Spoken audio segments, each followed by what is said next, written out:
I can't think of one right now.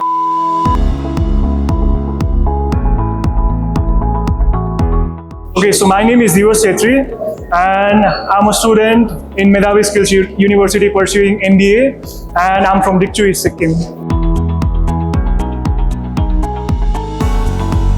So one of the most memorable part during my university time was when we had a educational tour that happened in Delhi.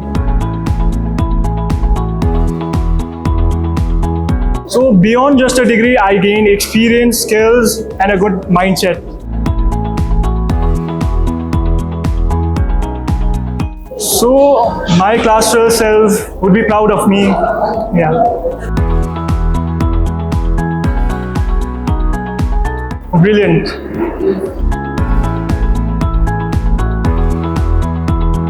Advantage would be experience and the learning that I gained from the industry itself.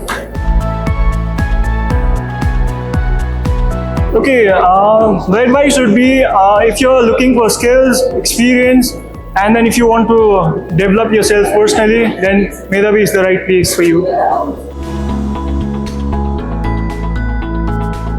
I'd say technical, verbal, in terms of soft skills, communication. If you talk about technicals, I've gained MS Office Suite. I know how to do things in terms of marketing. I know how to do digital marketing and all of that. Yeah, I'm a proud Medhavian.